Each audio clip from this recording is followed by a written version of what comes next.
أعمالنا من يهد الله فلا مضل له ومن يضلل فلا هادي له وأشهد أن لا إله إلا الله وحده لا شريك له وأشهد أن محمدا عبده ورسوله أما بعد فإن خير الحديث كتاب الله وخير الهدي هدي محمد صلى الله عليه وسلم وشر الأمور محدثاتها وكل محدثة بدعة وكل بدعة ضلالة وكل ضلالة في النار. اعوذ باللہ السمیع العلیم من الشیطان الرجیم من حمزہ ونفخہ ونفثہ. بسم اللہ الرحمن الرحیم. اللہم صلی علی محمد وعلی آل محمد کما صلیت علی ابراہیم وعلی آل ابراہیم انک حمید مجید. اللہم بارک علی محمد وعلی آل محمد کما بارکت علی ابراہیم وعلی آل ابراہیم انک حمید مجید. رب اشرح لی صدری ویسر لی امری واحلل عقدۃ من لسانی یفقہوا قولی. رب زدنی علما.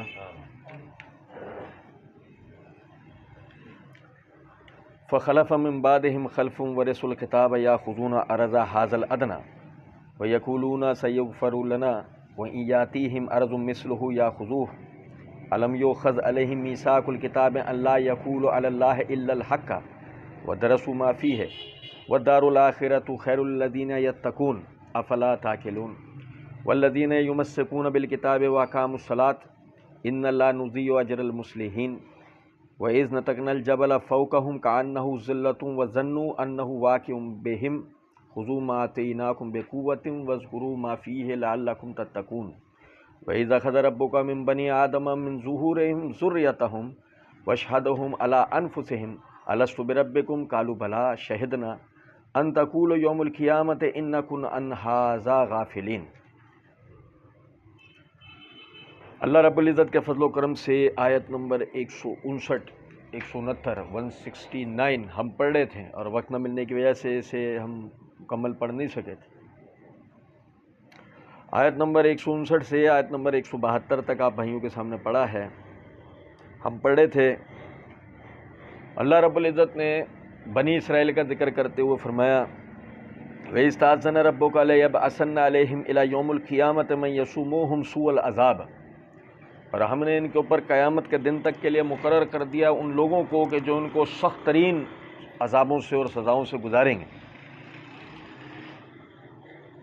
تو اس حوالے سے ہم پڑھ رہے تھے کہ اس کی وجہ کیا تھی کہ ان پر ایسے لوگ کیوں مسلط ہوں گے, ان کے ساتھ یہ مکافات عمل کیوں ہوگا, ایسا انہوں نے کیا کیا.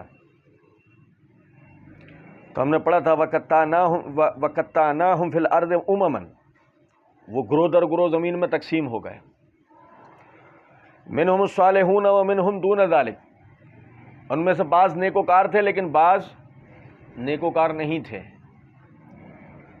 وبلوناہم بالحسنات والسیئات لعلہم یرجعون, اور انہیں اللہ رب العزت نے نیک اور برے اعمالوں کے ذریعے آزمایا تاکہ وہ اللہ رب العزت کی طرف رجوع کریں, لیکن انہوں نے خال ہی نیک اعمال کیے اور بد اعمالیوں کو جو ہے وہ اپنے صد افتخار بنا لیا, اور نتیجہ یہ نکلا کہ بجائے اللہ کی طرف رجوع کرنے کے انہوں نے دنیا سے رجوع کر لیا, اور اس کے بعد وہ سلسلہ ان کے ساتھ شروع ہوتا ہے. پھر کچھ تفصیلات اور ہیں جن کو ہم پڑھ رہے تھے اور وقت نہ ملنے کی وجہ سے ہم پڑھ نہیں سکے تھے. اللہ رب العزت نے فرمایا ایک گروہ وہ تھا جو تقسیم در تقسیم ہوا, اب پھر فخلف من بعدہم خلف ورثوا الکتاب یاخذون عرض ھذا الادنی, ان کے بعد دوسرا گروہ آیا, دوسری نسل کھڑی ہوئی. وہ دوسری نسل وہ تھی جس نے ہم نے کتاب کا وارث بنایا. پہلے والی تو وہ تھی کہ جن کو جیسے کہ ہم پڑھیں گے کہ انہیں جب کتاب دی گئی انہوں نے تسلیم کرنے سے انکار کیا, تو اللہ رب العزت نے ان کے اوپر طور پہاڑ کو معلق کر کے عذاب کو ان کو سامنے دکھا دیا کہ اس کتاب کو تسلیم نہ کرنے کے نتیجے میں تمہارے ساتھ کیا ہو سکتا ہے. وہ بھی ہم پڑھیں گے انشاءاللہ.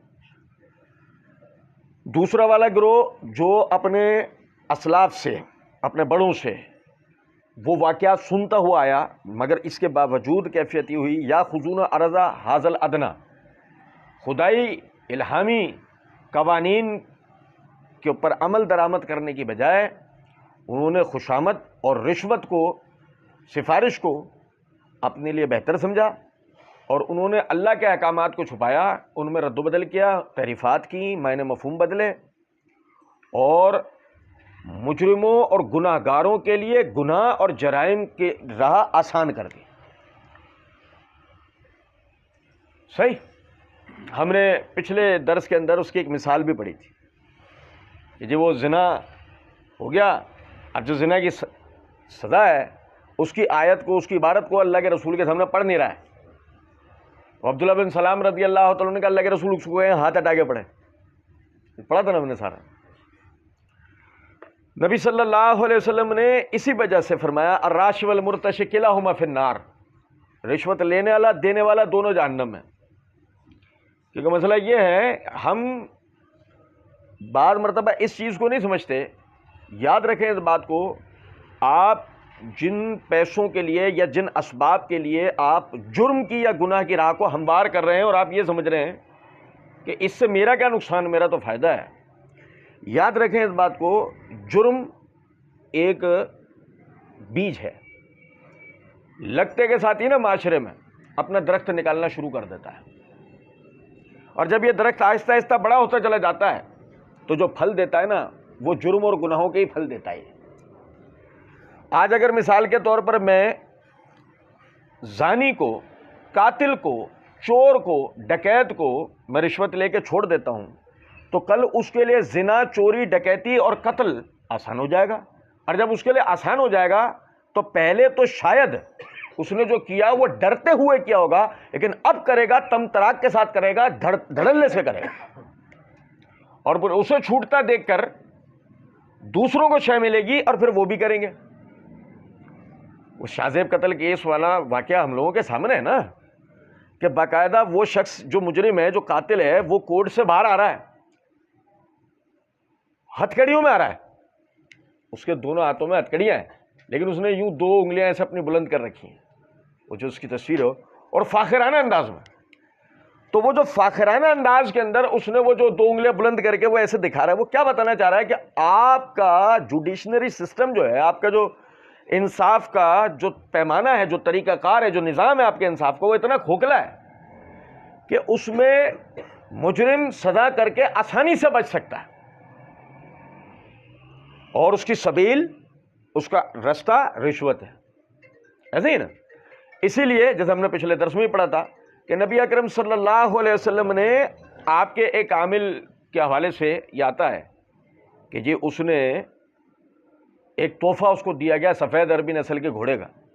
بعض روایات کے مطابق یہ عمر رضی اللہ عنہ کے دور خلافت کا واقعہ ہے، یعنی آپ کے عامل کو ملا تھا تحفہ. تو عمر رضی اللہ تعالیٰ عنہ نے اس کو بلایا، اس سے پوچھا مجھے پتہ لگا ہے کہ تمہارے پاس ایسا ایسا گھوڑا کہاں سے ہے؟ اس نے بولا حضرت مجھے یہ تحفے میں ملا ہے. تو عمر رضی اللہ تعالیٰ عنہ نے کہا تمہیں تمہارے منصب سے برخاست کیا جاتا ہے، جاؤ اپنے باپ کے گھر میں بیٹھ جاؤ، اور ہم دیکھتے ہیں کہ تمہارے باپ کے گھر میں تمہیں کوئی تحفہ بھیجتا ہے نہیں بھیجتا ہے. سمجھیں بات کو؟ یعنی کہ آپ کے منصب پہ، آپ جس منصب پہ ہے نا، اور کوئی آدمی منصب پہ رہتے ہوئے آپ کو تحفہ دے رہا ہے مہنگا، جو کہ آپ کی حیثیت سے بہت اونچا ہے، یہ اس بات کی دلیل ہے کہ اس کو آپ سے کوئی غرض نہیں ہے، آپ کے منصب سے مستقبل میں کام ہو سکتا ہے، وہ جائز بھی ہو سکتا ہے، ناجائز بھی ہو سکتا ہے. اور آپ کے صرف اس یعنی کہ سوچ کے اوپر کہ وہ کام جائز بھی ہو سکتا ہے، ناجائز بھی ہو سکتا ہے، ہم کسی کے لیے بھی رشوت ستانی کو جائز قرار دے سکتے نہیں.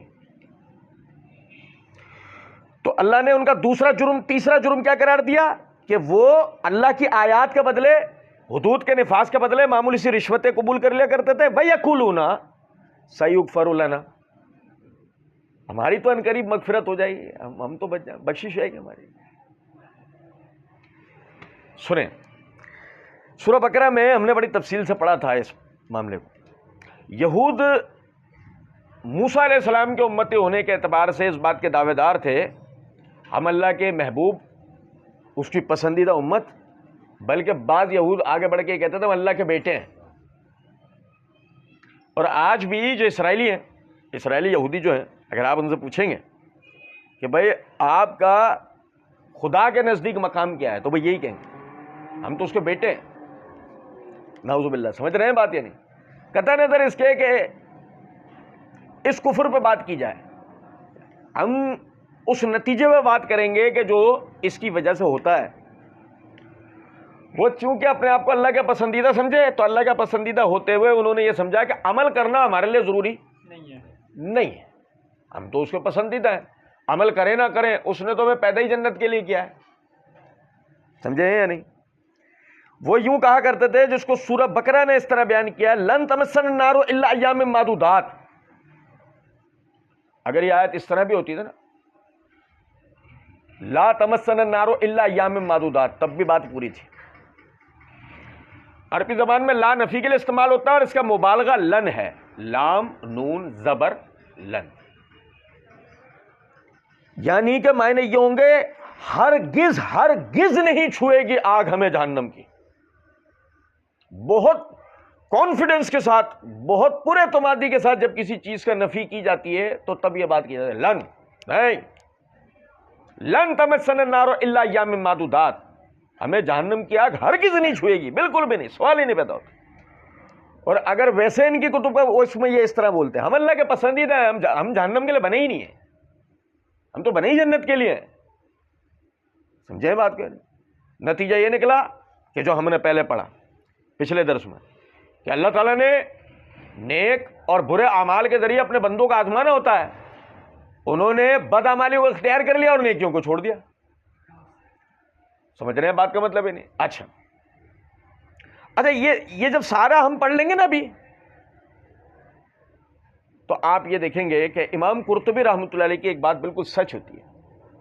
امام قرطبی رحمۃ اللہ علیہ نے ان آیات کی تفسیر کرتے ہوئے اس جگہ یہ بات کہی ہے کہ جو کچھ بھی ان کے جرائم اللہ نے یہاں بیان کیے ہیں وہ سارے اس امت میں بھی ہیں، وہ سارے اس امت میں بھی. اب آپ ذرا سمجھیں، اب ہمارے یہاں بھی ایک ایسا گروہ موجود ہے جو یہ کہتا ہے بھائی سرکار کے امتی ہیں، ہم سرکار کے امتی ہیں، سیدھا جنت میں جائیں گے، سرکار اپنی کملی میں چھپا کے لیں. اور کچھ اس پہ جرت کر کے مزید بولتے ہیں، مزید آگے بولتے ہیں، وہ کہتے یہ نظر میرے پیر کی. وہ تو یہ کہتے ہیں پیر صاحب ہی ڈائریکٹ لے جائیں گے جنت میں. سمجھے ہیں بات کو؟ ابھی پچھلے دنوں ایک بڑے والے مولوی صاحب ہے، نام میں ان کا نہیں لوں گا، ان کی ویڈیو بڑی وائرل ہوئی تھی. وہ کہنے لگے کہ ایک شعر، اچھا آپ کو ایک مزے کی بات بتاؤں، اللہ تعالیٰ نے قرآن پاک کے اندر فرمایا شاعروں کی پیروی گمراہ کرتے ہیں، شاعروں کی پیروی گمراہ کرتے ہیں. حضرت صاحب نے شعر پڑھا، ان کے حساب سے وہ صوفیانہ منقبت ہے، ہمارے حساب سے وہ کفر ہے. حضرت صاحب کہتے ہیں شعر پڑھتے ہیں جس کا مفہوم یہ ہے کہ قبر میں جب منکر نکیر آئیں گے تو میں منکر نکیر سے کہوں گا میں غوث کا بندہ ہوں. اور نہیں سمجھے کچھ بات کو؟ میں کس کا بندہ ہوں؟ آپ اس کی جرت کا اندازہ کریں مولوی صاحب. یا مولوی صاحب سے کو پوچھا مولوی صاحب یہ جو منکر نکیر ہیں یہ غوث پاک کی قبر میں گئے تھے نہیں گئے تھے؟ ابے جب وہ ان کی قبر تک میں گئے ان سے سوالات کیے تو کس کھیت کی مولی ہے بھائی تجھے چھوڑ دیں گے؟ اور نہیں سمجھے کچھ بات کو؟ اور پھر دیکھیں غور طلب نکتہ ہے، نبی صلی اللہ علیہ وسلم نے فرمایا جب لواحقین مردے کو دفنا کر دور چلے جاتے ہیں، بعض روایات میں 40 قدم کا ذکر ہے کہ بس 40 قدم دور چلے جاتے ہیں تب منکر نکیر قبر میں آ کے اس کو اٹھا کے بٹھاتے ہیں اور سے سوالات کرتے ہیں، من ربوں کا من دینوں کا ما کنتا تقول فی ھذا الرجل، تیرا رب کون ہے، تیرا دین کیا ہے، تو محمد صلی اللہ علیہ وسلم کے بارے میں کیا کہتا ہے؟ نہیں سمجھے ہو؟ جواب بھی نبی صلی اللہ علیہ وسلم نے ہی بتایا ہے. جب وہ کہے گا من ربوں کا، تو جو مصلح ہے، جو مومن ہے، جو عبادت کرنے والا ہے، جو دنیا سے بھلائی پر گیا ہے، اس کا خاتمہ بھلائی پہ ہوا ہے، نیکی پہ ہوا ہے، کلمے پہ ہوا ہے، توحید پہ ہوا ہے، اتباع سنت پہ، عمل پہ ہوا ہے. وہ جواب دے گا ربی اللہ. اس کو پوچھا جائے گا من دینوں کا، وہ کہے گا دین الاسلام. اس کو پوچھے گا ما کنت تقول فی ھذا الرجل، وہ کہے گا اشہد ان لا الہ الا اللہ واشہد ان محمدا عبدہ ورسولہ. سمجھے بات کو نہیں؟ اب دیکھیں غور طلب نکتہ اس میں یہ کہاں ہے کہ میں کہوں گا کہ میں غوث کا بندہ ہوں؟ ہے کہیں اس جواب میں کہ نبی صلی اللہ علیہ وسلم نے بتایا کہ جب یہ کہہ دو غوث کا بندہ ہے تو بیڑا پار؟ گویا بندہ اپنے منہ سے کہہ رہا ہے میں کہوں گا میرا بیڑا غرق. کیا کہوں گا میں اپنے منہ سے وہاں پہ کہوں گا میرا تو بیڑا اب غرق ہوگا. کتنی جرت کی بات. ایک جرت وہ یہودیوں نے کی. اللہ نے فرمایا وَإِسْتَأْذَنَ رَبُّكَ لَيَبْعَثَنَّ عَلَيْهِمْ إِلَىٰ يَوْمِ الْقِيَامَةِ مَن يَسُومُهُمْ سُوءَ الْعَذَابِ. ہم نے یہودیوں کے لیے مقرر کر دیا قیامت تک ایسے لوگوں کو ان پہ مسلط کرنا جو انہیں قیامت تک عذاب دیتے ہیں. یہ بڑی جرت کی بات ہے اللہ کی زمین پہ رہتے ہوئے اس کا کھاتے ہوئے یہ تسلیم کرنے کے بعد کہ ہم اس کی مخلوق ہیں, اس کی مملوک ہیں. تم اس کے پسندیدہ بنو گے, تم اس کے پسندیدہ ہو نہیں سمجھے کچھ بات. بھائی جن کو ہم کہتے ہیں اللہ کے ولی, وہ کون حضرات ہیں؟ وہ اللہ کے پسندیدہ ہیں کہ اللہ نے ان کو اپنی ولایت کا, اپنی دوستی کا مقام دیا نا. تو اصلاً یہ ہے کہ تم اللہ کے پسندیدہ ہو نہیں, تمہیں اللہ کے پسندیدہ بننا ہے. اس لیے اللہ نے تمہیں پیدا کیا. جرت یہ ہے کہ ہم اللہ کے پسندیدہ بنے نہیں اور کہیں کہ ہم اللہ کے پسندیدہ, اور سارے وہ کام کریں جو اللہ کی ناپسندیدگی کے, جو لوگوں کو پسند نہیں ہے, جن سے اللہ کو غضب آتا ہے. آپ دیکھیں وَيَقُولُونَ سَيَغْفَرُ لَنَا, ہماری تو مغفرت ہو جائے گی. بھئی کیسے ہوگی؟ نہیں سمجھے. آتم تائی کہاں گیا؟ جہنم میں. حیی بن اخطب جو خیبر کا سردار تھا, عالم تھا, دونوں بھائی عالم تھے, وہ سردار تھے, کہاں گئے؟ عام یہودیوں کی تو بات ہی نہیں ہے نا. عام یہودی تو کسی گنتی میں نہیں. جو علماء ہیں یہود کے, یہ جنہوں نے نیکیوں کے کام کیے, جن کی نیکیوں کا کام مشہور ہے. آتم تائی کی نیکیاں کتنی مشہور ہیں, بڑا انسانی خدمت کی اس نے. لیکن نبی صلی اللہ علیہ وسلم نے نام لے کے پوچھا گیا, حضرت ان کا کیا نام لے کے کہا آپ نے وہ جہنم میں. اب یہ غور طلب نکتہ ہے کہ قاعدہ کیا ہے. قاعدہ یہ ہے ان الذین آمنوا وعملوا الصالحات لهم جنات عدن تجری من تحتها الانہار خالدین فیہا ابدا. بے شک جو ایمان لے کے آئے گا اور نیک اعمال کرے گا, ہم نے اس کے لیے جنتیں تیار کی ہیں. میں نے لا الہ الا اللہ پڑھا, میں توحید پرست ہوں, جنت میں جاؤں گا. لکھوا کے لایا تو اپنے ساتھ, تیرے ساتھ ڈبے میں سے اسٹیکر نکلا تھا جنتی. ڈبے میں تیرے ساتھ کوئی اسٹیکر لگا ہوا تھا, بچوں نے نکال دیا بچپن میں. نہیں سمجھ میں آئی کچھ بات. یقین کریں عمر رضی اللہ تعالیٰ عنہ, نبی صلی اللہ علیہ وسلم کی حدیث ہے نا, آپ نے فرمایا کہ آسمان پر جتنے ستارے ہیں, حضرت عائشہ سے پوچھا آسمان پر جتنے ستارے ہیں کیا کوئی ایسا شخص ہوتا ہے ہو سکتا ہے جس کی نیکی سے برابر؟ حضرت عائشہ نے سوال کیا تو نبی صلی اللہ علیہ وسلم نے فرمایا وہ عمر ہے. وہ کون ہے؟ اب آپ دیکھو ذرا سنو, مصنف ابن ابی شیبہ میں صحیح سند سے روایت موجود ہے کہ رات کو صلاۃ اللیل پڑھ رہے ہیں, تہجد پڑھ رہے ہیں اور رو رہے ہیں, آنسوؤں سے گریبان اور قمیص تر ہوئی ہوئی ہے. بیوی پوچھ رہی ہے کہ حضرت آپ رو رہے ہیں, آپ کی تو مغفرت ہو چکی ہے, آپ تو دنیا میں جنتی ہے. بھائی عمر رضی اللہ تعالیٰ عنہ پوچھا آپ کو تو دنیا میں مغفرت کی بشارت مل چکی ہے. عمر رضی اللہ تعالیٰ عنہ جواب کے اندر کہہ رہے ہیں ہم نے اللہ پر واجب کچھ بھی نہیں کیا ہے. بھائی میرے دیکھو نا, معاذ بن جبل رضی اللہ تعالیٰ عنہ والی روایت میں کیا الفاظ ہیں کہ نبی صلی اللہ علیہ وسلم نے معاذ رضی اللہ تعالیٰ عنہ کا ادھر آ, سواری لے کے قریب آ گئے.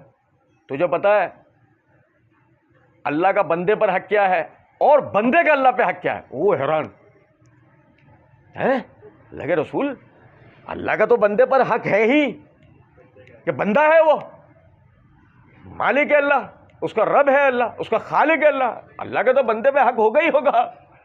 یہ بندے کا اللہ پہ حق ہے, اللہ اور اس کا رسول بہتر جانتے ہیں. نبی صلی اللہ علیہ وسلم نے فرمایا اللہ کا بندے پر حق یہ ہے کہ بندہ اس کے ساتھ کسی کو شریک نہ کرے, اور بندے کا اللہ پر حق یہ ہے کہ اگر وہ اللہ کے ساتھ کسی کو شریک نہ کرے تو اللہ اسے جنت میں داخل کرے. بھائی میرے یعنی پتہ یہ لگتا ہے کہ بھائی مطلب بندوں کا تو اللہ پہ صرف یہ ایک حق ہے کہ اگر وہ توحید پہ مرے, کہ شرک کرتے ہوئے نہیں مرے, تو اللہ آخر کار انہیں جنت میں داخل کر دے. لیکن عمر رضی اللہ تعالیٰ دیکھے نا، وہ توحید کو سمجھنے والے تھے، کیا کہہ رہے ہیں اپنی بیوی کو، ہم نے اللہ پر کچھ بھی واجب کیا، وہ تو بادشاہوں کا بادشاہ ہے. مثال ہے، اگر اس نے کہا، مثال ہے اگر اس نے کہا عمر دنیا میں جنتی ہے اور وہ اپنی بات واپس لے لیتا ہے تو اسے کون روکنے والا؟ ان اللہ علی کل شیء قدیر، بے شک اللہ تو ہر شے پہ قدرت رکھتا ہے. وہ اپنے ہی فیصلہ واپس لے لے تو اسے کون روکنے والا؟ لیکن مسئلہ یہ ہے اللہ کے فیصلوں کو بتانے والی ذات کس کی؟ محمد الرسول اللہ صلی اللہ علیہ وسلم. اور آپ دنیا سے جا چکے ہیں، آپ اپنے رب کی جنتوں میں، وہ سلسلہ ختم ہو چکا ہے. عمر رضی اللہ عنہ کو جنت کی بشارت مل چکی ہے. اب کوئی ماں کا لال بھی ایسا نہیں ہے جو اس بشارت کو ان سے ہٹا سکتا ہو. لیکن تقویٰ دیکھو ان کے اندر کا، یار اللہ کا ڈر دیکھو ان کے دل میں، وہ اس کے باوجود اچھا اسی طرح آپ دیکھیں اسی حدیث میں جس میں یہ الفاظ ہیں کہ جی آسمان پہ جتنے ستارے اتنے عمر کی نیکی ہیں، تو حضرت عائشہ نے کہا اللہ کے رسول میرے والد کا کیا ہوا؟ اچھا حضرت عائشہ کے والد کون ہیں؟ ابو بکر صدیق رضی اللہ تعالیٰ عنہ. یہ میرے والد کا کیا ہوا؟ فرمایا عمر کی ساری نیکیاں ایک طرف ہے، تیرے باپ کی غار والے دن کی نیکی وہ ایک طرف. غار والے دن کی نیکی کیا ہے؟ غار والے دن کی نیکی یہ ہے کہ نبی صلی اللہ علیہ وسلم کو چڑھنے کی تکلیف نہ ہو پہاڑ پہ، تو ان کو اپنے کندھوں پر اٹھا کر ابو بکر صدیق رضی اللہ تعالیٰ عنہ پہاڑ کے اوپر چڑھے بلندی پہ، وہ جو غار ثور کا جو واقعہ ہوا. اچھا عمر کی ساری نیکیاں ایک طرف، تیرے باپ کی وہ ایک نیکی ان سب پہ بھاری ہے، اور اس کے علاوہ پھر ابو بکر کی نیکیاں ایسے ہی نا. پھر وہ ابو بکر کو دیکھ لو آپ ذرا، ہلیت الاولیاء میں ابو نعیم اصبہانی رحمۃ اللہ علیہ صحیح سند سے روایت لے کے آئے کہ ابو بکر وہ درخت کو دیکھ کے رو رہے. شاگرد پوچھ رہا حضرت آپ درخت کو دیکھ کے رو رہے؟ کہ کاش میں درخت ہوتا، یہ میں انسان نہیں ہوتا. کیوں؟ کہ اس سے باس پرس نہیں ہوگی، مجھ سے ہوگی. اس درخت سے قیامت کے دن سوال نہیں ہوگا، لیکن مجھ سے ہو سکتا ہے. بے بتاؤ یار، وہ جو دنیا میں کئی مرتبہ اللہ کے رسول سے جنت کی بشارت لے چکے ہیں، اور بھائی میرے جن کی نیکیوں کا پلڑا دیکھو کتنا ہے، اس کے باوجود ان کے اندر کا تقویٰ دیکھیں کہ وہ یہ کہہ رہے ہیں کہ اس بات کا ڈر ہے کہ کل قیامت کے دن اللہ کو جواب کیسے دوں گا. سمجھے بات کو؟ اور اب آپ کو ایک بات بتاؤں، ساری امتوں میں سب سے بہترین امت کون ہے؟ کنتم خیر امت کہہ کے اللہ نے کس کو مخاطب کیا ہے؟ صحابہ کرام رضوان اللہ علیہم اجمعین کو. اس میں کوئی دو رائے نہیں. کنتم خیر امت میں سب سے پہلے اللہ نے کس کو کہا ہے؟ کنتم، تم لوگ. وہ کون ہے حاضر موجود جن پر کلام اتر رہا ہے؟ صحابہ کرام رضوان اللہ علیہم اجمعین. کنتم خیر، تم تمام امتوں میں بہترین ہو.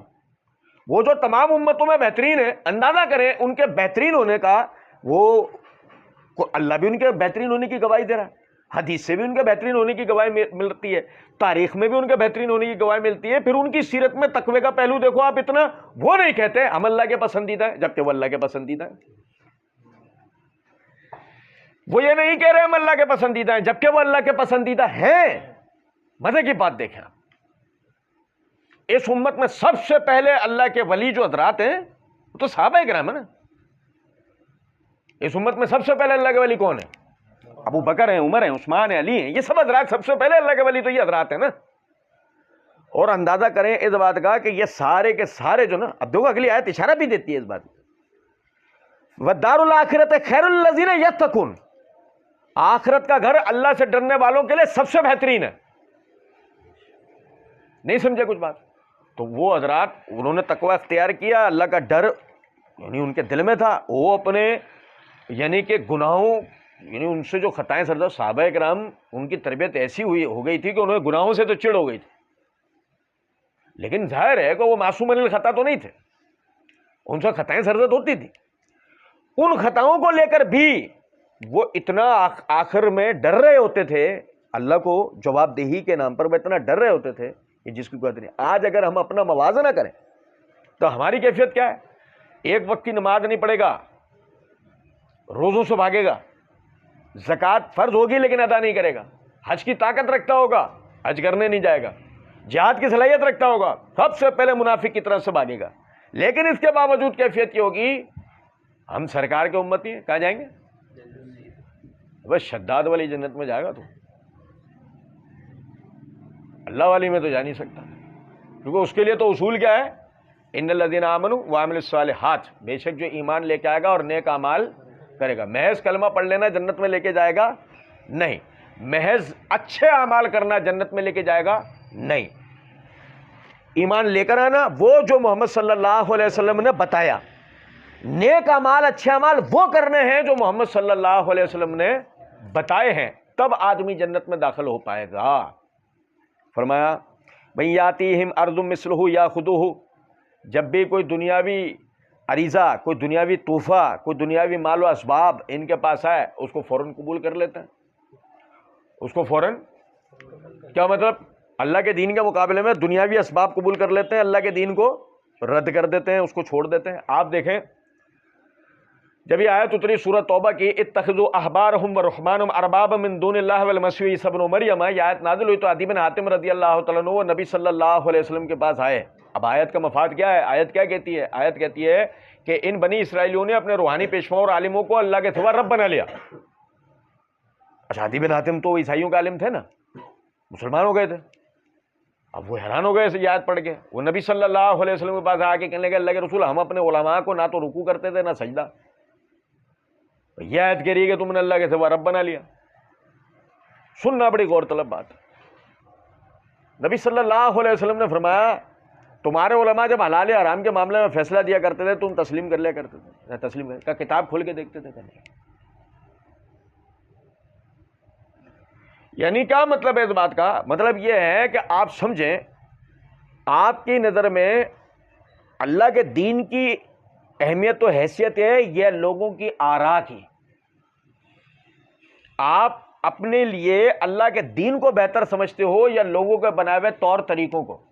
کس کو بہتر سمجھتے ہو؟ اگر آپ اللہ کے دین کو بہتر سمجھتے ہو تو اس کا مطلب آپ نے اللہ کو رب مانا، اور اگر آپ ان کی آراء اور ان کے بتائے ہوئے طور طریقوں کو بہتر سمجھ رہے ہیں اپنے لیے تو آپ انہیں رب مان رہے ہیں. کیونکہ شریعت ساز کون ہے؟ بھائی شریعت ساز تو اللہ ہے نا، ہم تو متبع شریعت ہیں، ہم تو شریعت کے پیروکار بنائے گئے ہیں، ہم شریعت ساز نہیں ہیں. ہم شریعت میں نہ اپنی طرف سے کچھ حلال کر سکتے ہیں نہ حرام، نہ اپنی طرف سے کوئی چیز بڑھا سکتے ہیں نہ گھٹا سکتے ہیں. ایسے ہی ہمیں تو پیروکار بنے رہنا، اس کی پیروی کرنی. ان کی کیفیت کیا ہے؟ ان کے پاس جب کسی مسئلے کے اندر یعنی کہ دنیاوی کوئی مال و اسباب، کوئی منصب، کوئی چیز پہنچ گئی، انہوں نے اللہ کے دین کو اٹھا کے رکھ دینا ایک طرف اور بس اس کو تسلیم کر لینا. آج ہمارے یہاں بھی ایسے ہی ہوتا ہے. ارے چھوڑو نا یار، میں آپ کو آسان کر دیتا ہوں ایک بات، بہت آسان آپ کو مثال دیتا ہوں. آپ ایک طلاق کے مسئلے کو لے لو. طلاق کے مسئلے میں آپ فتویٰ لینے کے لیے جاؤ تو 3 طلاق ہو جاتی ہیں، لیکن اسی 3 طلاق کے بعد کیا ہوگا؟ اب آدھے لوگ آپ کو کہیں گے فتویٰ لینے اہل حدیثوں کے پاس چلے آؤ.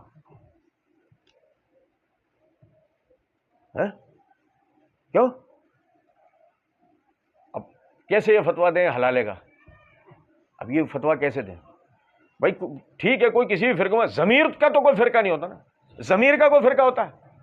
ضمیر یا تو اچھا ہوتا ہے یا برا ہوتا ہے. ضمیر کا کوئی فرقہ نہیں ہوتا.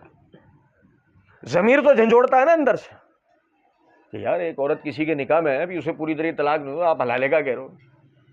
یہ اللہ کو بھی تو جا کے منہ دکھانا ہے. بھائی کس سے فتویٰ لے لو؟ ان سے. یہ ان سے فتویٰ لے لو. یہ چلو ایک اور مثال دیتا ہوں، مفقود الخبر کا مسئلہ. اب ہمارے ایک مخصوص فقہ کے اندر مفقود الخبر کے لیے فتویٰ یہ ہے کہ ایسا آدمی جو شادی شدہ ہے مگر غائب ہو جاتا ہے، اب اس کے آنے کی کوئی خبر نہیں ہے، مر گیا ہے، زندہ ہے، اغوا ہو گیا ہے، کہیں ایکسیڈنٹ میں مر گیا ہے، کوئی کھائی میں گر گیا ہے، کیا مسئلہ کیا ہے پتہ ہی نہیں کہاں گیا. اب اس کو عورت اس کا کتنا عرصہ انتظار کرے؟ ظاہر ہے اس بیچاری کی بھی تو زندگی ہے. تمہارے ایک مخصوص فقہ کا فتویٰ یہ ہے کہ 90 سال انتظار کرے گی اور پھر شوہر کے دوستوں کو چھوڑ کر جس سے چاہے گی نکاح کرے گی. میں ابھی اس کی باریکیوں میں نہیں جا رہا ہوں، شوہر کے دوستوں کو کیوں چھوڑے گی، مطلب صرف میں بتانا یہ چاہ رہا ہوں کہ اس فقہ کا ماننے والے ایک بہت بڑے علامہ صاحب جو پاکستان میں بھی نہیں ہوتے، پاکستان سے باہر ایک بہت بڑا ادارہ چلا رہے ہیں، اب تو خیر انتقال ہو گیا. ان سے یہی سوال ہوا کہ مفقود الخبر کے مسئلے میں کیا حکم ہے؟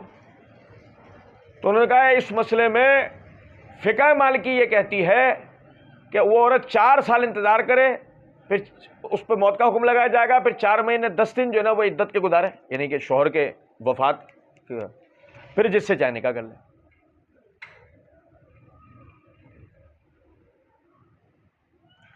بھائی طلاق کے مسئلے میں وہاں چلے جاؤ اور مفقود الخبر کے مسئلے میں مال کی فقہ میں چلے آؤ، پھر ابھی تو بات اور بھی ہے آگے، ابھی تو مسئلے اور بہت سارے ہیں، نہیں سمجھے کچھ بات۔ میرا مقصد بتانے کا یہ ہے کہ یہ کون سی بات ہے کہ مرضی کا دین ہے، اور میں اس کو ذرا بالکل موڈ میں بولتا ہوں تو ایسے بولتا ہوں، باپ کا دین ہے، جیسے چاہے کر لو، نہیں سمجھے؟ آپ دیکھیں اللہ نے فرمایا الم یؤخذ علیہم میثاق الکتاب، بھائی بھی ہمارا موضوع حلال طلاق یا کوئی بھی چیز نہیں ہے، میں تو صرف اشارہ دے رہا تھا کہ آپ لوگوں کے دھن میں آتے ہیں تو آگے تم نے تو بتایا نہیں کیا ہے کیا نہیں، تو بھائی میں کیوں بتاؤں، موضوع ہی نہیں، میں تو اشارہ دے رہا تھا، ہمیں تو جو اصل بات کرنی ہو کرنی ہے، یہ تو کبھی موضوع آئے گا انشاءاللہ پڑھیں گے۔ الم یؤخذ علیہم میثاق الکتاب ان لا یقولوا علی اللہ الا الحق، کیا ان سے پہلے یہ پختہ عہد نہیں لے لیا گیا تھا کہ اللہ کے نام پر جو بولیں گے حق بولیں گے، جھوٹ نہیں بولیں گے، سچ بولیں گے۔ آپ دیکھو نا کیا ہے آیت، فمن اظلم ممن افترى علی اللہ کذبا، اس سے بڑھ کر ظالم کون ہوگا جو اللہ کے نام سے جھوٹ بولے۔ بھائی تمہارے میرے نام پر جھوٹ بولنا یہ پھر اتنی بڑی جو ہے وہ ضلالت یا گمراہی یا گناہ کی بات نہیں ہے جتنا اللہ اور اس کے رسول کے نام پر جھوٹ بولنا۔ دیکھو پڑھی نا میں نے آیت، فمن اظلم ممن افترى علی اللہ کذبا، اس سے بڑھ کر ظالم کون ہوگا جو اللہ کے نام پر جھوٹی باتیں بولے۔ نبی صلی اللہ علیہ وسلم کی حدیث ہے، صحیح مسلم کتاب امام مسلم نے جو مقدمہ قائم کیا اس میں کہ نبی صلی اللہ علیہ وسلم نے فرمایا غیر کے اوپر جھوٹ بولنا نا اتنا درجہ گناہ نہیں رکھتا جتنا میرے نام سے جھوٹ بولنا ہے۔ پھر فرمایا جس نے میرے نام سے جان بوجھ کر جھوٹ بولا اس نے اپنا ٹھکانہ جہنم میں بنا لیا۔ تو اللہ رسول کے نام پر آپ جھوٹ نہیں بول سکتے، لگی لپٹی نہیں کر سکتے۔ ہاں حکمتاً کسی چیز، مثال ہے چھوٹا بچہ حیض و نفاس کے مسئلے پوچھے تو اسے تھوڑی بتائے جائیں گے، اور بھائی نہیں سمجھے بات۔ یا مثال کے طور پہ ایسا آدمی جو نیا نیا مسلمان ہوا اور تقدیر کا مسئلہ پوچھنے بیٹھ جائے تو بولیں گے رک جا بھی کچھ دن گزار لے اسلام میں، تھوڑا تیرا ذہن بنے پھر سمجھائیں گے جو تقدیر کا مسئلہ۔ تو بہت سارے مسائل یہ ہوتے ہیں کہ دماغی کیپیسٹی کو مد نظر رکھ کر بیان کیے جاتے ہیں، وہ چھپانا نہیں ہوتا، وہ اس کیپیسٹی پہ لانا ہوتا ہے۔ اس کی مثال بالکل ایسا ہے، ہم الجبرا کو چھٹی کلاس میں کیوں نہیں پڑھتے، میٹرک میں کیوں پڑھتے؟ دنیا میں کہیں بھی جا کے پوچھ لو تو دنیا بھر سے ایک ہی جواب ملے گا کہ چھٹی کے بچے کی جو دماغی کیپیسٹی ہے وہ کم ہوتی ہے، وہ الجبرا سیکھنے کے لائق نہیں ہوتی۔ جب وہ میٹرک میں پہنچتا ہے تو جب اسے الجبرا پڑھائی جاتی ہے کہ اب اس کی کیپیسٹی اتنی ہو گئی ہے کہ وہ الجبرا کو سیکھ سمجھ سکتا ہو، تو ایسے دین اسلام میں بھی احکامات، انہیں چھپانا نہیں کہا جاتا، انہیں وقت پہ بتانا مانا جاتا ہے۔ لیکن ایک بندے کے ساتھ شرعی میٹر ہو اور آپ اس سے شرعی مسئلے کو نہ بتائیں، اسے چھپا لیں، یا ایک بندہ شریعت کے مخالف کوئی کام کرے اور آپ صرف اس کا اسٹیٹس دیکھتے ہوئے اس کو ایک طرف کر دیں، ٹھیک ہے تمہارے لیے گنجائش۔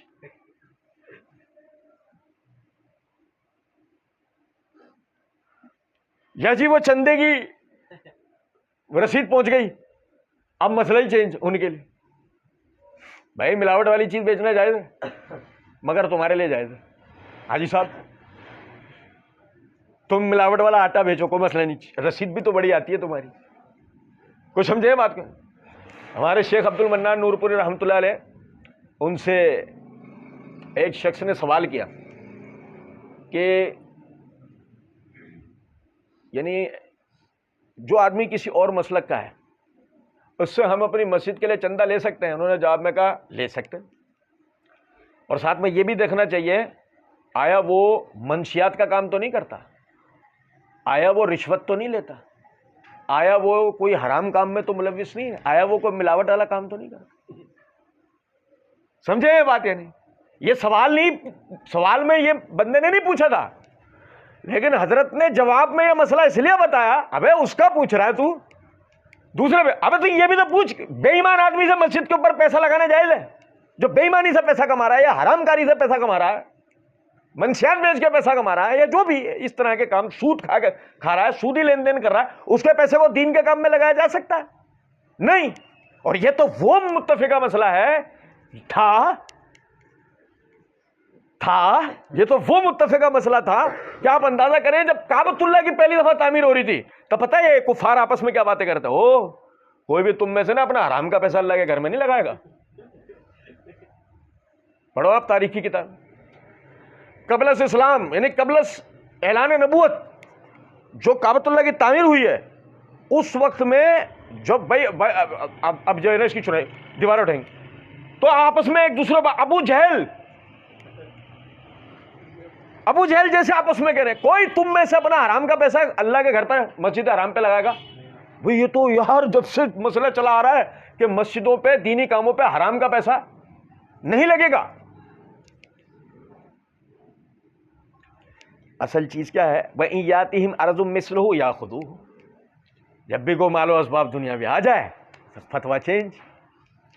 اور جبکہ ان سے پہلے دن یہ عہد لے لیا گیا تھا کہ تم نے اللہ کے نام سے صرف وہ بات کہنی ہے جو کہ حق ہو. اچھا یہاں میں معذرت کے ساتھ ایک اور بات بھی کرتا چلوں. یہ ہمارے یہاں کچھ لوگ ہیں نا وہ پھر کیا ہوتا ہے 100% پہ جا کے پھٹ جاتا ہے. سمجھتے ہیں اس کا مطلب؟ سمجھتے ہیں؟ دیکھو ایک چیز بوائل ہوتی ہے اس کو کبھی بھی 100% بوائل نہیں کیا جاتا. 100% پہ تو وہ ختم ہو جائے گی. نہیں سمجھ رہے؟ اچھا یہ بیچارہ بوائلر پہ لگا ہوا ہوتا ہے یعنی ابلنے پر لگا ہوا ہوتا ہے. اس کو 100% پہ لے جاؤ تو یہ پھٹ جاتا ہے. اور اس کا پھٹنا کیا ہوتا ہے میں آپ کو بتاؤں. بھائی اپن تو سچ بولتے ہیں بھلے لوگوں کو کڑوا لگے. بھائی اپن تو حق بات کرتے ہیں چاہے دنیا دشمن ہو جائے. منہ سے زہر اگلنے کو حق بولنا نہیں کہتے. منہ سے گوبر نکالنے کو سچ بولنا نہیں کہتے. یقین کریں کہ اگر آپ سچ کو بھی ہے نا ضلالت والے انداز میں بولو گے نا وہ سچ بھی جھوٹ لگنے لگتا ہے اور وہ اچھی بات بھی بری لگنے لگتی ہے. اللہ تعالیٰ نے دیکھو کتنا پیارا اللہ کا دین ہے. ایک ایک لفظ اپنے اندر پوری کہانی رکھتا ہے مگر اس کے باوجود وہ اللہ جو اس کا نازل کرنے والا ہے جو لوگوں کی فطرتوں خالق ہے کہتا ہے ادعو الی سبیل ربک بالحکمہ. لوگوں کو اللہ کے دین کی طرف حکمت عقل مندی دانائی کے ساتھ بلاؤ. تو اس لیے یاد رکھیں اس بات کو حق سچ بولنے کا بھی ایک رویہ اور ایک وقت ہوتا ہے. یعنی کہ ہمارے ہاں طریقہ کار کیا ہے بھائی دیکھو جی یہ جو نا کفریہ کام ہے. اب دیکھو لفظ کفر ایسا ہے کہ کافر کو بھی کافر بولو گے نا آگ لگ جاتی ہے اس کو. بھائی کافر ہے اس کو بھی آپ کافر بولو گے غصہ آ جائے گا نا اس کو. نہیں سمجھے؟ کیونکہ کافر کے معنی کیا لفظی معنی کیا ہوتا ہے جھٹلانے والا. اس کا تو دعویٰ یہ ہے کہ میں نے کسی چیز کے یعنی جس کی ابھی اصل حیثیت آباد ہی نہ ہوئی ہو تسلیم کی بحث ہی نہیں کی تو تم نے مجھے کافر ہونے کی بات کیسے کر دی. اس کو غصہ اس بات پر آتا ہے نا. چلے اب غور طلب بات ہے کہ اگر آپ نے اے کافر کہہ کے بات ہی شروع ایسے کی اوے کافر یا اے کافر کہہ کے بات شروع کی ہے تو بات تو آپ نے شروع میں ہی ختم کر دی ہے نا. آپ نے تو اسے کافر قرار دے دیا. اب تو آگے کوئی بات ہو سکتی ہے؟ یا اے مشرک اے بدعتی یا جیسے اس طرف سے بات کرتے ہیں اوے وہابی تو پھر اب کچھ سمجھداری کی بات ہو سکتی ہے؟ سوال ہی نہیں پیدا ہوتا. یا جیسے مثال کے طور پہ ایک آدمی سود ابے تم تو سود خور ہو. جب بات شروع یہاں سے ہوئی کہ تم سود خور ہو تو تم نے سود خور تو بنا ہی دینا اس کو اینڈ تو کر ہی دینا اس کا غریب کا. گناہ گار ہے کوئی مجھے کہے یار گناہ گار ہے تم اس کو غریب بول. بات یہ نہیں. یاد رکھیں اس بات کو جب تک آپ کسی کو اخلاق تمیز اور تہذیب سے اچھائی یا برائی کو سمجھانا دیں نا اس سے پہلے اس کے لیے یہ بات نہ کریں کہ آیا یہ کافر ہے یا مشرک ہے یا بدعتی ہے وہابی ہے یا فلانا ہے گستاخ ہے یا یوں ہے. سب بکواس باتیں. اب پہلے اس میں معاملہ تو باتیں کریں اس کی غلطی اس کو حکیمانہ طریقے سے سمجھائیں تو صحیح. اب اگر مثال کے طور پہ اس کے بعد اگر وہ ڈٹائی اختیار کرتا ہے تو پھر یہ تو کوا پیلا ثابت ہو چکا ہے کیونکہ سفید والا تو نکل آیا تھا پچھلے دن. ہاں سفید کوا تو مل گیا. اب تو مثال میں سے جو ہے اب سفید کوا ہم نے ہٹا کے پیلا ڈال دیا. پیلا ابھی تک نہیں دریافت ہوا ہے. تو بہرحال وہ درسو معافی ہے. اچھا اللہ نے فرمایا علم یؤخذ علیہم میثاق الکتاب لا یقولون علی اللہ الا الحق ودرسوا ما فیہ. ان سے پہلے دن اس بات کا عہد لے لیا گیا تھا کہ اللہ کے نام پر اللہ کے نام سے صرف حق بولو گے اس کے علاوہ کچھ نہیں بولو گے. ودرسوا ما فیہ اور جو ان کے پاس جو کچھ بھی الہامی کتابوں کا ذخیرہ تھا یہ اس میں یہ چیزیں پڑھتے تھے. یہ اس میں یہ چیزیں اب آپ ہم اپنی بات کر لینا یار. 5 وقت نماز میں ہم کہہ رہے ہوتے ہیں التحیات للہ والصلوات والطیبات. اب بھائی میرے 5 ٹائم نماز میں کہہ رہے ہوتے ہیں نا التحیات للہ والصلوات والطیبات. اے اللہ میری قولی مالی بدنی عبادتیں آپ کے لیے. اچھا قولی عبادتیں کس کے لیے؟ مالی عبادتیں کس کے لیے؟ اور رشوت کس کے لیے؟ کیونکہ ابھی تو تم نے نماز میں بولا کہ مالی عبادت اللہ تیرے لیے کر رہا ہوں. اسی لیے حدیث کے اندر کیا الفاظ ہیں کہ نبی اکرم صلی اللہ علیہ وسلم نے فرمایا حلال روزی کے لیے کوشش کرنا ہے عبادت ہے. بھائی پہلی کلاس سے اپن یہ حدیث پڑھتے آ رہے ہیں, نہیں پڑھتے آ رہے اپنے کورس کی کتابوں میں؟ حلال روزی کمانا عبادت میں سے پڑھتے آ رہے ہیں نا پہلی کلاس کی اسلامیت کی کتاب سے. تو آپ سمجھے ذرا اس بات کو. جب میں نے کہا التحیات للہ والصلوات والطیبات, اے اللہ میری قولی مالی بدنی عبادتیں آپ کے لیے ہیں, تو رشوت کس کے لیے, حرام کاری کس کے لیے, بے ایمانی کس کے لیے, ملاوٹ کس کے لیے, دھوکہ دہی کس کے لیے, دو نمبری کس کے لیے؟ ابے وہ بھی تو اللہ کے نام پہ کر رہا ہے نا بھائی. پھر وہ بھی تو اللہ کی طرف اپنی مالی عبادت کو منسوب کرتے ہوئے وہ بھی تو پھر اللہ کے نام سے ہی کر رہا ہے نا, مسلمان ہوتے ہوئے کر رہا ہے نا, اس دعوے کے بعد ہی کر رہا ہے نا کہ میں کون ہوں, میں مسلمان ہوں, انا من المسلمین, تو مسلمانوں میں سے, اور تو یہ حرکتیں کر رہا ہے. اب یہ مسلمانوں کے کام ہے بس, سود خوری یہود کا کام ہے نہیں. اور اگر تم کرنا شروع ہو جاؤ, اور تم کہلاؤ کون, حاجی صاحب, کیا وہ بڑی حیرانی ہوتی ہے جب کبھی کوئی آدمی بینک میں جاب کر رہا ہو اور اس کے بعد ہے نا بینک والوں نے حج کے لیے بھیجا تھا.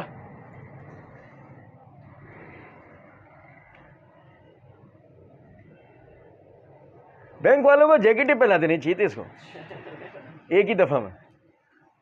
نہیں سمجھے کچھ بھائی, وہ اس کے تو معاملہ اللہ پہ گیا کہ پتہ نہیں اللہ اس کی شاید مشقت کو قبول کر لے. ہم یہ تو نہیں کہہ سکتے, وہ بڑی بات ہو جائے گی, حج کا معاملہ. لیکن سوال ہے پتہ تو اس نے اتنی محنت کی اس لیے, سود کے پیسوں سے وہ گیا کدھر ہے, اللہ کے گھر میں حج کرنے کے لیے.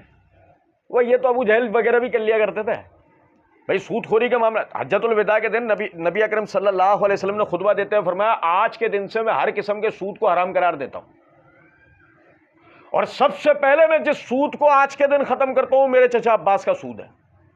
کیا مطلب؟ مطلب یہ ہے کہ عباس رضی اللہ تعالیٰ عنہ سود کے معاملات اترنے سے پہلے سودی لین دین کرتے تھے, سود پہ پیسہ دیتے تھے. تو سب سے پہلے نبی صلی اللہ علیہ وسلم نے سود کی حرمت کا اس دن اعلان کرتے ہوئے کہا سب سے پہلے میرے اپنے خاندان میں اس چیز کو سلب کر رہا ہوں, میرے چچا عباس کا آج سے سودی ہر طرح کا لین دین میں ختم کر رہا ہوں. ان کے کسی پہ سودی پیسے نکلتے ہوں گے وہ دے گا نہیں, ان کو کسی کو دینے ہوں گے یہ دیں گے نہیں, کسی قسم کا سودی لین دین مسلمانوں کی سرزمین کے اوپر نہیں ہوگا. حجۃ الوداع کے دن یہ آپ نے بات کر دی واضح طور پہ. اب کچھ سمجھ میں آ رہی ہے بات یا نہیں؟ اب اگر مثال کے طور پہ آج آپ کرتے ہیں, کیونکہ اس دن کے بعد بھی اگر کسی نے سودی لین دین کیا تو یہود نے کیا. اسرائیلی مصنوعات کا بائیکاٹ کرو, اسرائیلی طریقوں کا بھی تو کرو. نہیں اس کو طنز مت سمجھنا, یہ نصیحت ہے. بائیکاٹ بھی نہیں روکنا, بائیکاٹ اپنی جگہ ہے, لیکن پھر دوسری چیز بھی تو سمجھ لیں. جب اتنی سمجھ لیں تو یہ بھی سمجھ لیں, اور ان کے طور طریقوں کا بھی تو بائیکاٹ کرو. کیونکہ آدھی تم انہیں نقصان پہنچا دو گے اس چیز سے کہ تم نے ان کی اشیاء نہ خرید کے ان کو اقتصادی نقصان دیا, اور آدھی تم انہیں نقصان دو گے معاشرتی نقصان بڑا ضروری ہے. معاشرتی اعتبار سے آپ کا مسلمان ہونا بہت ضروری ہے, کیونکہ معاشرتی اعتبار سے مسلمان ہونے کے نتیجے میں ہی تو پوری دنیا کے مسلمانوں کا درد ہمارے دل میں اٹھتا ہے. اگر ہم معاشرتی مسلمان نہ ہو بلکہ روایتی مسلمان ہو, یعنی کہ باپ دادا مسلمان تھے اس لیے میں بھی مسلمان ہوں, اگر آپ یہ والے مسلمان ہیں تو پھر تو پوری دنیا میں مسلمانوں کے ساتھ کچھ بھی ہو رہا آپ کو کوئی فرق نہیں پڑے گا. آپ میٹریلسٹک ہوں گے, مادہ پرست ہوں گے, آپ بس اسی چکر کے اندر ہوں گے. بس ٹھیک ہے, بس نماز پڑھو, اللہ اللہ کرو, کماؤ کھاؤ, بس بیوی بچے پالو, بہت ہے یار, اور کیا کرنا ہے. نہیں سمجھے ہو یا نہیں؟ اور یقین کریں یہ اتنا والا ہے نا کہ یار کماؤ کھاؤ, نماز پڑھو, روزہ رکھو, کب بیوی بچے پال لو, اس سے زیادہ ایک یہودی ہوتا ہے, اس مسلمان سے زیادہ ایک یہودی کام کرتا ہے. پتہ وہ الگ بات ہے کہ وہ دکھتے اس لیے زیادہ ہیں کرتے ہوئے کہ ان کی تعداد کم ہے آپ کے مقابلے میں. آپ دنیا کے اندر 1,60,00,000 ہے, وہ پوری دنیا میں 35 لاکھ بھی نہیں ہے. اسرائیلی جو صہیونی یہودی ہے نا دنیا میں 35 لاکھ بھی نہیں ہے بھائی جان. اب آپ اندازہ کریں اس بات کا, وہ اس لیے سب کے سب دکھتے ہیں کیونکہ سب کے سب کر رہے ہوتے ہیں, اور ہمارا 1,60,00,000 کے اندر وہ جو 35, 40, 50 لاکھ کرنے والا ہے وہ دکھتا نہیں ہے اتنے ہجوم میں. ایسا لگتا ہے ساری امت مسلمہ ختم ہو گئی, جبکہ مسئلہ ہے کہ ہجوم بڑھ گیا ہے, تعداد بہت زیادہ ہو گئی ہے. اصل مسئلہ یہ خیر فرمایا والدار الآخرۃ خیر للذین یتقون افلا تعقلون. ابھی ہم نے مسئلہ پڑھا, اللہ نے فرمایا آخرت کا گھر اس دنیا کی خیر و برکت، یعنی دنیا کی جو بھلائیوں کے پیچھے تم بھاگ رہے ہو، آخرت کا گھر اس سے بہترین ہے تقوی والوں کے لیے. افلا تاکلون، تم عقل کیوں نہیں حاصل کرتے؟ بھائی میں آپ کو ایک بات سمجھیں. دیکھیں مثال کے طور پہ آپ حلال کماتے ہیں روکھی سوکھی، اور نتیجے میں ہوتا کیا ہے کہ آپ دنیاوی بہت ساری آسائشیں آپ کو اس کی وجہ سے ترک کرنی پڑتی. شیطان آپ کو، یعنی کہ سورہ بقرہ میں اللہ نے اشارہ دیا ہے نا، انہو یعیدکم الفقر، وہ تمہیں غریبی سے ڈراتا ہے. وہ تمہیں غریبی سے نہیں، غریبی اپنی ذات میں کوئی قابل تعریف چیز نہیں ہے. نبی صلی اللہ علیہ وسلم ہر فرض نماز کے اندر اتحیات کے درود پڑھنے کے بعد یہ دعا کیا کرتے تھے، اللہم انی اعوذ بک من عذاب القبر واعوذ بک من فتنۃ المسیح الدجال واعوذ بک من المعاصی والمغرم واعوذ بک من فتنۃ المحیا والممات. اور بعض روایتوں میں یعنی کہ قرض اور غریبی کا لفظ بھی موجود ہے، یعنی کہ اے اللہ میں آپ کی پناہ مانگتا ہوں قرض اور غریبی کے فتنے سے. نہیں، غریبی فتنہ ہے، غریبی کو خدا نہ خواستہ یہ نہیں کہ مجھ کو نعمت سمجھے. ہاں سادگی نعمت ہے. ایک آدمی امیر ہے، عیش کے لیے، عشرت کے لیے، عیش کے لیے اس کے پاس بہت پیسہ ہے، مگر وہ عیش کرتا نہیں، سادگی کی زندگی بسر کرتا ہے اور اپنے پیسے کو جائز ضرورتوں میں استعمال کرتے ہوئے اللہ کے دین کے لیے لگاتا ہے، تو اس کا امیر ہونا نعمت ہے. اور ایک آدمی حرام سے بچتے ہوئے غریب ہو جاتا ہے، یعنی حرام استعمال نہیں کروں گا کچھ بھی کیوں نہ ہو جائے، محنت کرتا ہے لیکن ملتا اس کو اس کے نصیب کے مطابق ایک مخصوص مقدار میں، اس میں وہ غریب نظر آتا ہے بظاہر. تو یہ غریبی کی زندگی نعمت ہے. بے وجہ ہڈ حرامی میں غریب بنے رہنا، کیا آدمی کے اندر صلاحیت ہی کما سکتا تھا، پیسہ بنا سکتا تھا، اللہ کے دین مسلمانوں کے ملت کے کام آ سکتا تھا، اپنے بیوی بچوں کا پورا کر سکتا تھا، یہ نہیں کرے تو یہ ایسی غریبی، یہ فتنہ ہے، یہ کوئی نعمت نہیں ہے. اور ایسی امیری کہ جس کے اندر آدمی عیاشی کرے، ظلم کرے، وہ امیری جو ہے وہ نعمت نہیں ہے، وہ بہت بڑی آزمائش، بہت بڑی مصیبت ہے. اچھا اب آپ سمجھیں ذرا اس بات کو کہ ایک پرہیزگار آدمی جو اپنے عقل کا استعمال کرنے والا ہے، اب وہ کیا کرتا ہے؟ وہ محض اس لیے اگر غریب رہتا ہے کہ جی میں رشوت لوں یا میں سود خوری کروں یا میں اس طرح کا کوئی معاملہ کروں، تو اس کے نتیجے میں اگر میں امیر ہوتا ہوں تو آخرت میں میرے لیے کیا ہے؟ شیطان نے کان میں بولا، بھائی یہ دیکھ دنیا میں کتنا فائدہ. اب میرے کان میں، اب میں سوچنے میں مجبور ہو گیا، یار دیکھو نا میرے پاس گاڑی ہوگی، بنگلہ ہوگا، میرے بچے اچھے اسکول میں پڑھیں گے، اچھا کھائیں گے پیئیں گے، اچھے کپڑے پہنیں گے، دوسرے بچوں کی طرح یہ بھی خوش رہیں گے ویسے جیسے دوسرے بچے خوش رہتے ایسے. اچھا بھائی میں یہ سپنے دیکھتے ہوئے میں نے شروع کی محنت کرتے کرتے کرتے یہاں تک کہ بنگلہ بھی لے لیا، گاڑی بھی لے لی، سب کچھ ہو گیا اور میں مر گیا. اب میں اپنے بچوں کی جس خوشی کو دیکھنے کے لیے یا جس ترقی کو دیکھنے کے لیے میں حرام حلال کی تمیز ایک طرف رکھ کے حرام کمانے کے لیے رات دن محنت کرنا شروع کر دی تھی، میں اپنے بچوں کی وہ ترقی دیکھ پایا؟ مر گیا. اب میں کیا دیکھ رہا ہوں؟ منکر نکیر کو. اب میں کیا دیکھ رہا ہوں؟ قبر کے عذابوں کو. میں کیا دیکھ رہا ہوں؟ جہنم کے عذابوں کو. میں کل کو کیا دیکھوں گا؟ آخرت کو، حشر کے میدان کو، میزان کو، نامہ اعمال بائیں ہاتھ میں ملنے کو، پولیس رات میں رک جانے کو اور آخر میں جہنم میں چلے جانے کو. ایسے ہی نا، میں یہ سب کچھ دیکھوں گا. اور ادھر دنیا میں کیا ہو رہا ہوگا؟ سنو ذرا بات کو. ادھر دنیا میں یہ ہو رہا ہوگا کہ میرے وہی بچے جن کے لیے میں نے رات دن ایک کیا، میرے مرتے کے ساتھ ہی میری جائیداد کے لیے آپس میں ایسے لڑ رہے ہوں گے کہ جیسے لگڑ بھگڑ شیر سے شکار چھیننے کے بعد آپس میں لڑتے ہیں اس شکار کے لیے. میرے بچے درندوں کی طرح ایک دوسرے سے وہ لڑ رہے ہوں گے. بھائی میرے، اب آپ مجھے بتائیں کہ اگر آپ حقیقت میں عقل والے ہوتے تو آپ اپنے بچوں کو اخلاقی اعتبار سے، تربیتی اعتبار سے امیر بناتے ہیں، مالی اعتبار سے نہیں. اخلاقی اعتبار سے، دینی اعتبار سے، تقوی کے اعتبار سے آپ کے بچے اگر امیر بن جاتے نا تو مستقبل میں وہ آپ اور ملت سب کے کام آتے. آج وہ بھیڑیوں کی طرح آپس میں نہیں لڑ رہے ہوتے بلکہ شیروں کی طرح قبیلہ بنا کے رہتے، اتحاد کے ساتھ رہتے. ایسی ہے. لیکن ان کو تو آپ نے مادہ پرست بنا دیا، انہیں تو آپ نے جانور بنا دیا ایک طرح سے، اور ان کو خوشیاں تھوڑی دی ہیں، گویا کہ آپ نے تو ان کی زندگی کو جہنم کی طرف دھکیل دیا.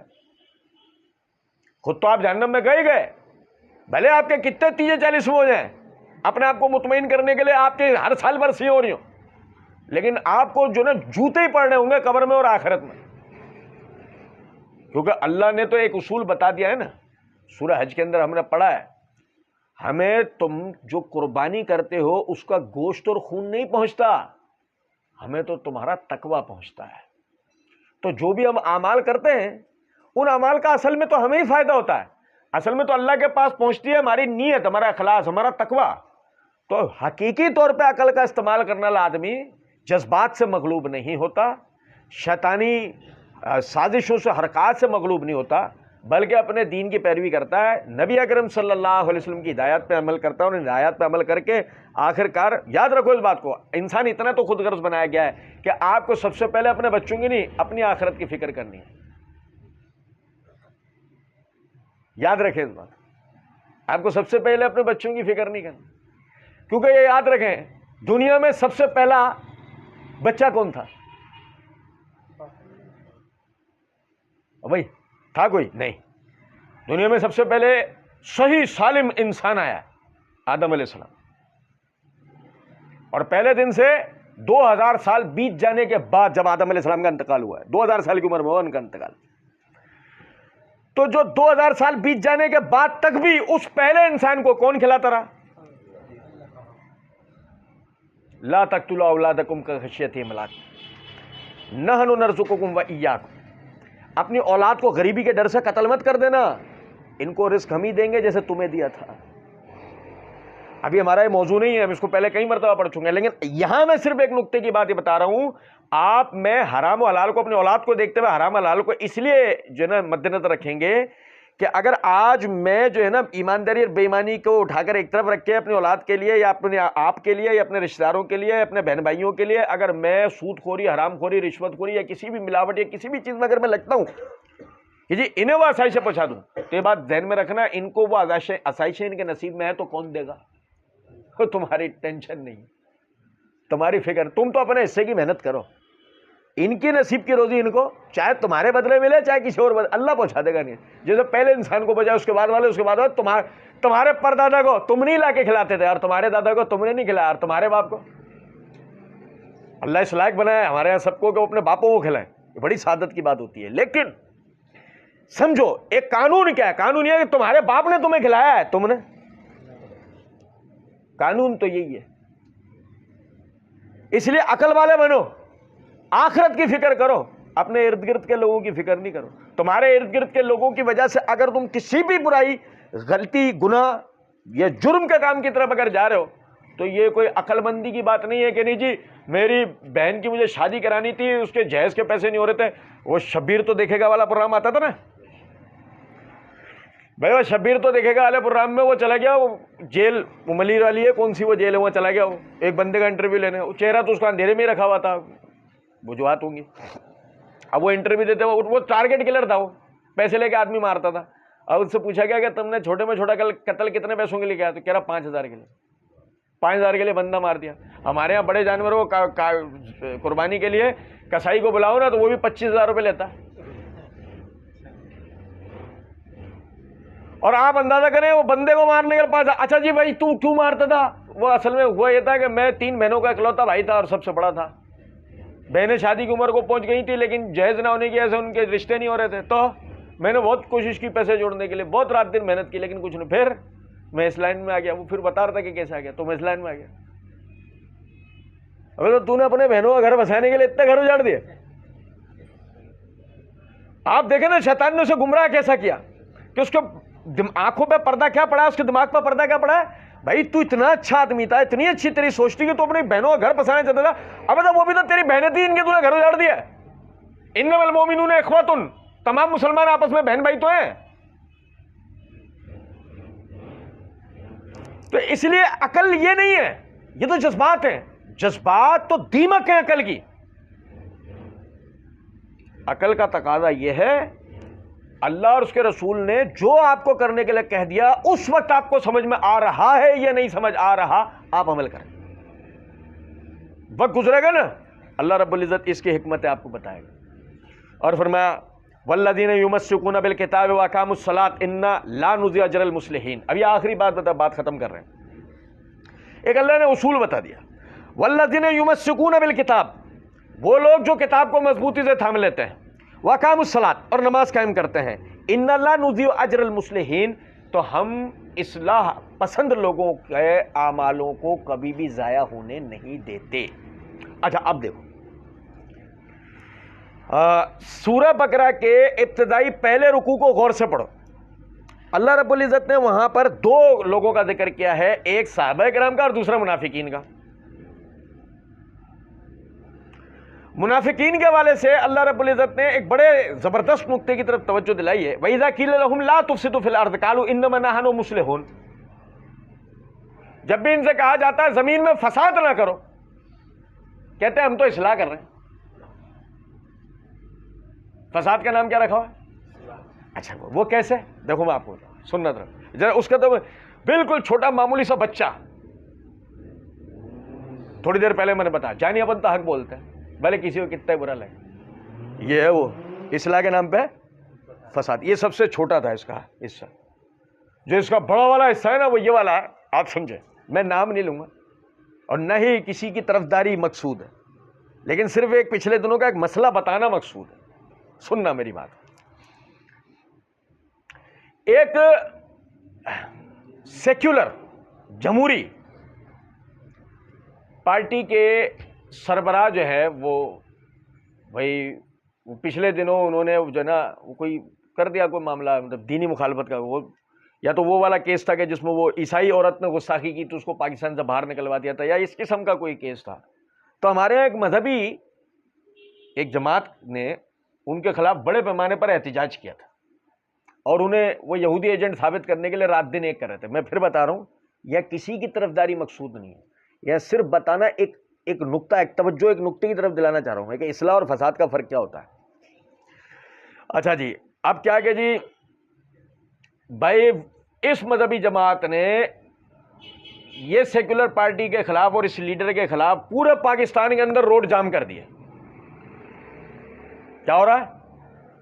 یہ نظام مصطفیٰ لانے کی کوشش ہو رہی ہے. اچھا وہ نظام مصطفیٰ لانے کی کوشش چلی کتنے دن؟ جب تک وہ فیصلہ واپس نہیں ہوا. وہ فیصلہ واپس ہو گیا, نظام مصطفیٰ گھروں پہ چلا گیا. قائدین کے حکم پر, اور بھائی میرے قائدین کے حکم پر شریکین جلسہ یا اجتماع یا احتجاج کرنے والے لوگ سارے اپنے گھروں پہ چلے گئے. اچھا چلے گئے. اچھا بچے آخر میں کون؟ ہم جیسے گنجے. سنا ہے نا آپ نے وہ مثال کہ اللہ نے گنجے کو ناخن ورنہ کھجا کے. اچھا ہماری بھی وہی گنجے والی مثال ہے. اللہ نے ہمیں حکومت نہیں دی, ورنہ پتہ نہیں ہم تو جی سی ڈی کے اندر لائن سے روز کی بنیاد پر 2100-2200 افراد کھڑے کر کے ڈز یوں ہی گولی مار دو, ایسے مار دو صبح صبح بسم اللہ ڈز, چلو اٹھاؤ کچرا. اور سننا ذرا بات تو سننا. اب بھائی کیا ہوا؟ چلے گئے گھر. ایک ہمارے ساتھ کے بھی ایک جذباتی بھائی ہیں, بڑا بھائی, انہوں نے دنیا بھر کو یہودی ایجنٹ قرار دے کے آخر میں ہماری طرف بھی چہرہ آ گیا ان کا. مجھے ڈر لگا 5 منٹ بعد میری باری ہے, بے موت مارا جاؤں. تو میں نے ان سے سوال پوچھا, میں نے کہا یار مجھے ایک بات بتائیں, یہ جب وہ جو بھی ہوا وہ خاموشی ہو گئی اور یہ ہو گیا اور فیصلہ واپس ہو گیا, آپ آ گئے واپس, ہاں 16 دن کی محنت رنگ لائی, بھائی وہ فیصلہ واپس ہو گیا. ہمارے اور حکومت کے درمیان میں وہ مطالبات کیا کہتے ہیں مذاکرات میں ہو گئے کامیاب. اچھا بھائی اچھا, تو یہ جو مذاکرات آپ کرنے گئے تھے وہ کیا نعرہ مار کے گئے تھے؟ نظام مصطفیٰ لانا ہے. وہ آیا؟ آپ کو بچپن والے کارٹون یاد ہے؟ سر پہ ہتھوڑا لگتا تھا تو وہ چڑیے گھومنے لگ جاتی تھی اور آنکھیں اس کی یوں آتی تھی. یہ ساری پبلک ہماری وہی ہے, یہ ہپنوٹائز ہے پبلک. نظام مصطفیٰ کے لیے نکلے باہر, 15 دن بعد واپس. کیا حکومت کے درمیان مذاکرات ہو گئے, زبر چلو دوبارہ نعرے مارتے میں گھر. ابے تو نظام مصطفیٰ کہاں آیا؟ پورے پاکستان کو جام تو کیا تم نے, دنیا بھر کو یہودی تو بنایا, لیکن نظام مصطفیٰ کہاں آیا؟ پھر بتا رہا ہوں, کسی کی طرفداری مقصود. کیا کرنے نکلے تھے؟ اصلاح نہیں, فساد. روز کی بنیاد پہ 3.5 ارب روپے کا نقصان ملک کو ہوا, روز کی بنیاد پہ. 16 دن تک ہم ملک کو نقصان پہنچانے کے بعد اینڈ میں یہ کہہ کے چلے گئے ہمارے مطالبات منظور ہو گئے. ابے تو تمہارے مطالبے میں اتنا قیمتی ایک مطالبہ تھا, پوری دنیا کا تھا, پوری امت مسلمہ کا تھا, نظام مصطفیٰ, وہ کدھر ہے, کہاں گیا؟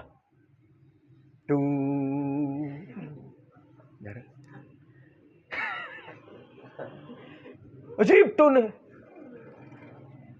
وہ جن کے خلاف نکلے تھے وہ اپنی جگہ ہے, یہ اپنی جگہ سب.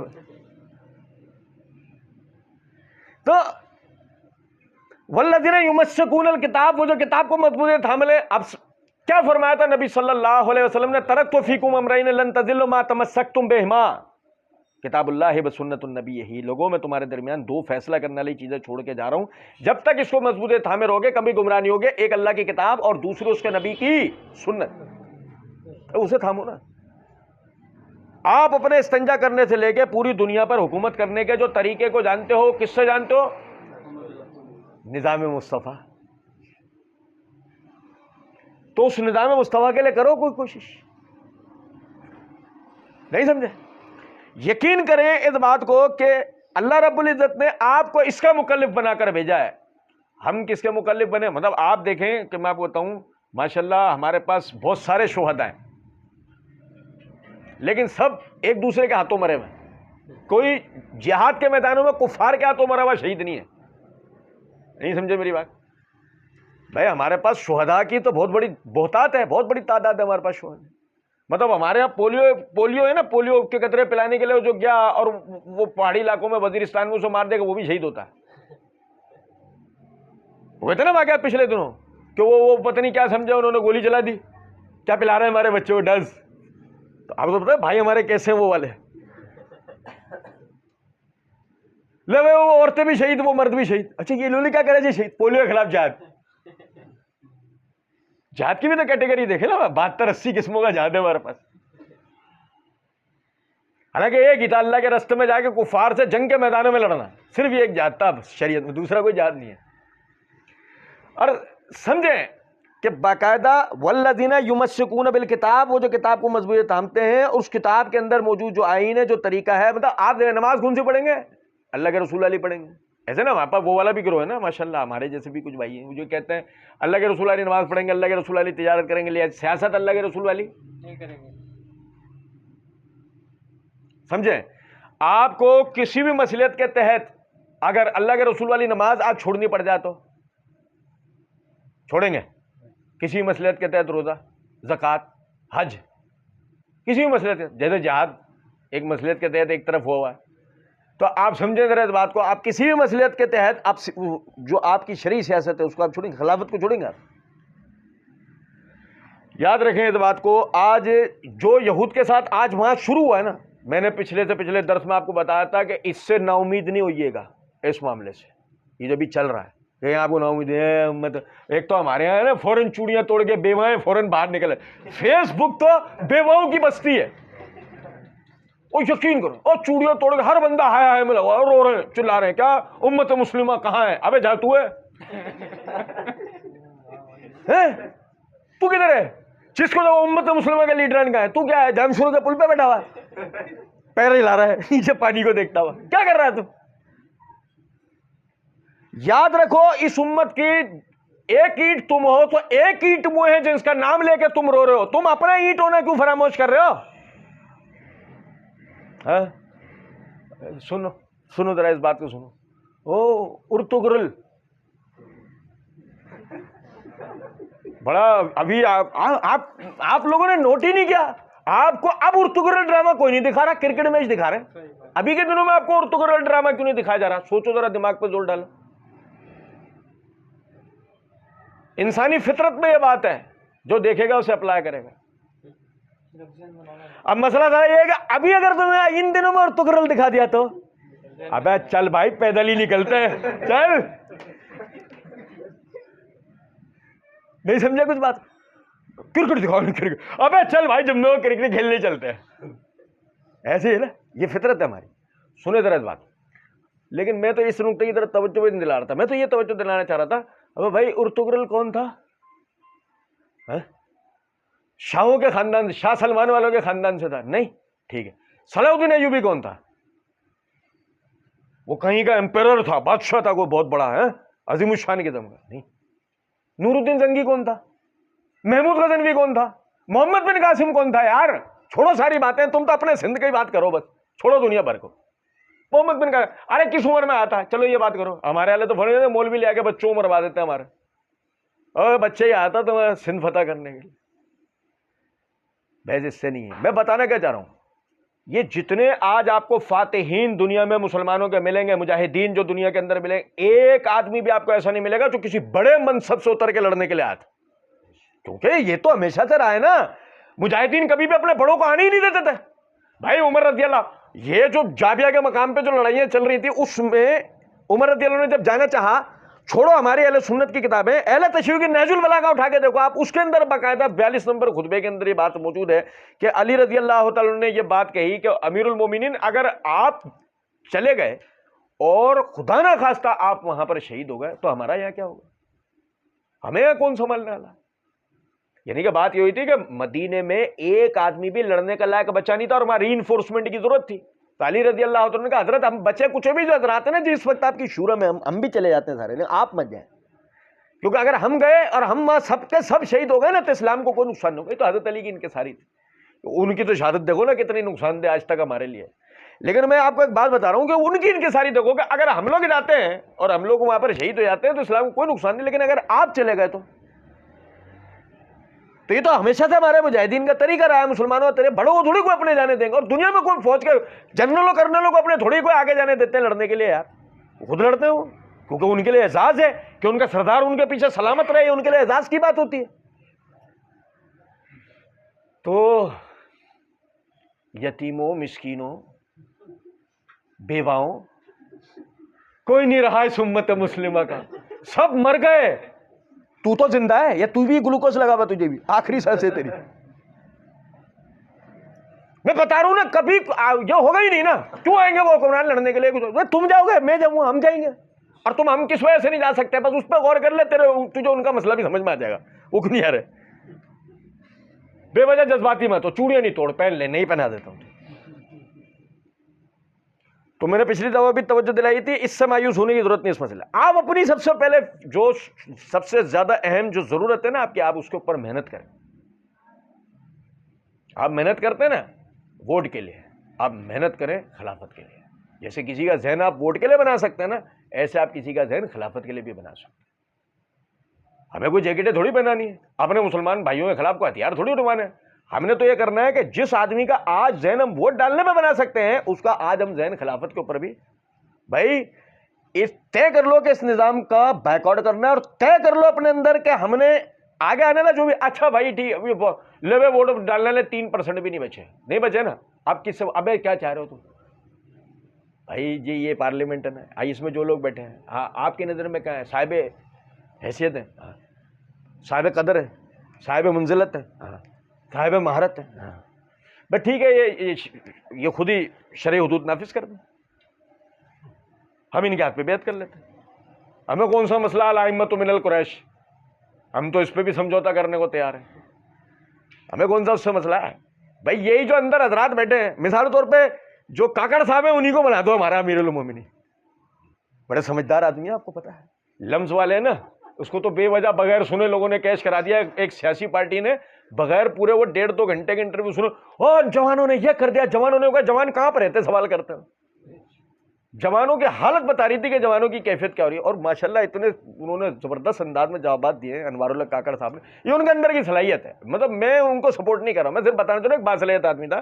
پروپیگنڈا کس چیز کا نام ہے کہ ہم نے اتنے باصلاحیت جوابات والے سلسلے کو بھی اٹھا کر کسی مرشد نے ایک سوچ دی ہے. مرشد جو ان کے ہوتے ہوئے جیل میں پڑے ہوئے، منہ تو دیکھ لو. مرشد ہوتا وہ جیل میں جب تمہارے جیسے ملتے مرید. کچھ بات آ رہی ہے سمجھ میں یا نہیں؟ تو بہرحال سمجھیں، اللہ نے فرمایا والذین یمسکون بالکتاب واقاموا الصلاۃ، وہ جنہوں نے کتاب کے ساتھ تمسک کیا، کتاب کو مضبوط تھاما اور نماز قائم کی. اب پتہ ہے نماز کا معاملہ دیکھیں، چھوٹی سی چیز صاحب ہوتا ہوں. غزوہ احزاب چل رہی ہے. اب پتہ ہے غزوہ احزاب کیا تھی؟ اتحادی افواج، نیٹو.